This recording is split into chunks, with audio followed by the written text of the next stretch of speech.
வணக்கம் நண்பர்களே! நான் இந்த வீடியோல உங்க கூட ஷேர் பண்ணிக்கக்கூடிய விஷயம், கமலஹாசன் பர்த்டேக்காக நான் நாயகன் படத்த பத்தி நெறைய பேசலாம் அப்படிங்கிற ஐடியால இருந்தேன். அடுத்தடுத்து வேலைகள், டென்ஷன் அதில கொட்ட விட்டாச்சு. ஸோ, ஆனாலும் எனக்கு நாயகன் படம் அவ்வளோ பிடிக்கும். கமலஹாசன் அவ்வளோ எனக்கு விஜய் பிடிக்கும்.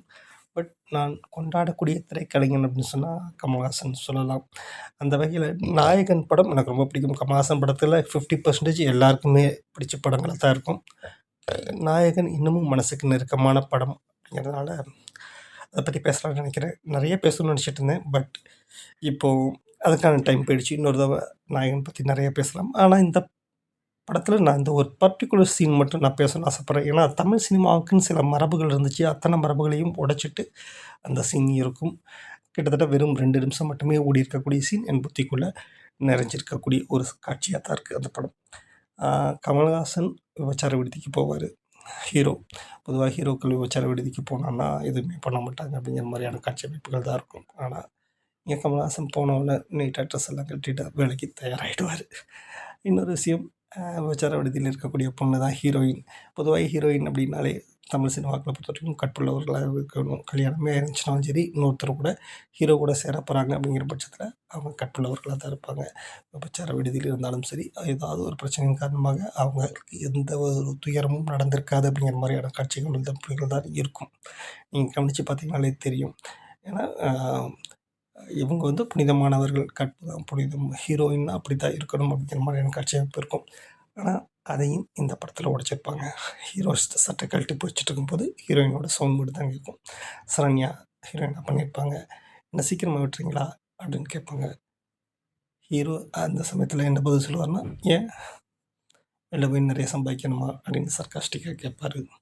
இளையராஜாவோட மியூசிக் பயங்கரமா இருக்கும். "இல்ல, நீ சீக்கிரமா விட்டீன்னா நான் எக்ஸாம் கொஞ்சம் படிக்கணும். 4, 5 கணக்கெல்லாம் போட்டு பார்க்க வேண்டியிருக்கு" அப்படின்னு சொல்லுவாங்க. அப்பதான் அவருக்கு பொட்டுல அரைஞ்ச மாரி இருக்கும். நாம புணர வந்தது ஒரு குட்டி பொண்ணு அப்படிங்கிறது. கிட்டத்தட்ட வெறும் 16 வயசு தான் இருக்கும். எட்டி பார்ப்பாரு. சின்ன பொண்ணு மேக்ஸ்ல எழுதிட்டுருக்கும்.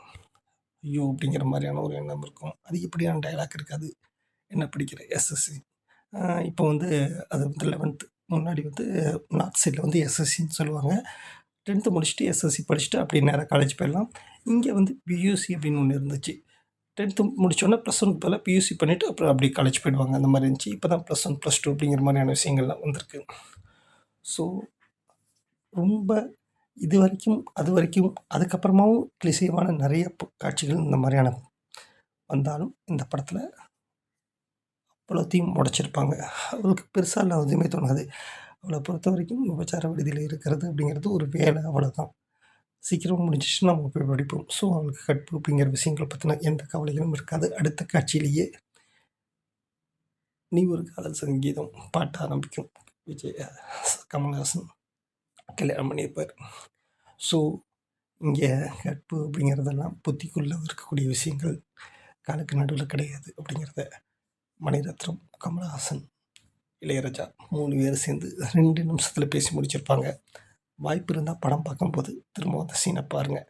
அந்த சீன்ல ஃபேட் அவுட் ஆயிட்டு இருக்கக்கூடிய குஷ்வலிக்கு அந்த சைடு இருக்கக்கூடிய சரண்யா, கமலஹாசனுடைய மேக்கப், இளையராஜாவோட மியூசிக் எந்த இடத்துல அமைதியாகணும், எந்த இடத்துல பிரவாகம் எடுக்கணுங்கிறது தெரிஞ்ச இளையராஜாவுடைய மியூசிக் ப்ளஸ் மணிரத்னத்துடைய வசனங்கள் எல்லாமே அந்த படத்த வேற லெவல் கொண்டு போயிருக்கும்.